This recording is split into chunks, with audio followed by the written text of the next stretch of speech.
आणि ओमगुट्टे आज सायकॅट्रिकचा पेशंट आहे. इतकी मोठीने फाटलेली आहे, पुरा गड्डा बनलाय त्याच्यामध्ये, आता डुबून मरून नाही ना. मेंटल हेल्थ नर्सिंगचा पेपर आहे आणि सगळे विद्यार्थी एकदम असं शांतचित्तेत अभ्यास करत आहे. थोडं टेन्शन वाटते कारण की डिफिकल्ट पेपर आहे, अभ्यास झाला नाही तेवढा. और वो जो लाल वाला बटन है उसमें भूकंप लेके आओ या फिर भूचाल, मुझे नहीं पता, बस क्लिक हो जाना चाहिए. संध्या आणि ओम आज सायकॅट्रिकचा पेपर आहे, युनिव्हर्सिटीचा दुसरा. तर कसं वाटतंय तुम्हाला? कसं वाटतंय? सायकेट्रिक झाल्यासारखं वाटतं, दुसरं काय वाटतं? तुला कसं वाटतंय? झिंझिनाट येतं मला एकदम सेन्सिटिव्हिटी होते. तुमच्या दोघांचं काय? लयच भीतीचं वातावरण झालंय दोघात. हं?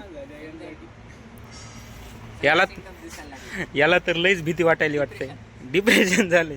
आणि तुला मेनिया झालंय.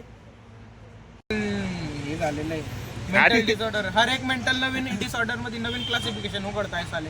हा, आजचा पेपर कसं वाटतंय? इतकी मोठीने फाटलेली आहे, पुरा गड्डा बनलाय त्याच्यामध्ये, आता डुबून मरून नाही ना. चाल तुला कसं वाटतंय? मला कसं वाटतंय? हं. गोड गोड वाटतंय. सकाळी नाश्ता केला का? दाबून नाश्ता केलाय, बस आता झोप नाही यायला पाहिजे. किती हे बघितलं? प्लेट खाल्लाय, 4 चपात्या खाल्ल्या, आता एवढा मोठा भात खाल्लाय. नको नको, ते असं आहे ते. नाश्ता दाबून केलाय. फीचर व्हायला भेटताय ना तुला. चला बंद. काय वाटतंय आजच्या पेपरनुसार? यार सिरियस आता बस होते. काय असं पोरीसारखं लाजायला? मग बोल ना मग काहीतरी पेपर विषयी. 5 वाजता बोलतो तुला कसा गेला एक्सप्रेशन नंतर. तुला काय वाटतंय? जिसका कोई नहीं उसका उसका कोई नहीं. एकदम असं भीतीचं वातावरण आहे बघा सेंटरवरती.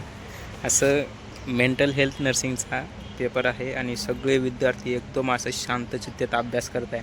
आता लगेच उद्या 1 घंट्यामध्ये पेपर चालू होणार आहे आणि सगळे एकदम शांतचित्तेनं अभ्यास करत आहे. ते बघा.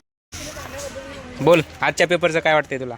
आज थोडं टेन्शन वाटते कारण की डिफिकल्ट पेपर आहे, अभ्यास झाला नाही तेवढा. आता बघू पेपर कसा आहे तिथं. तुला काय वाटतंय विनायक? अण्णा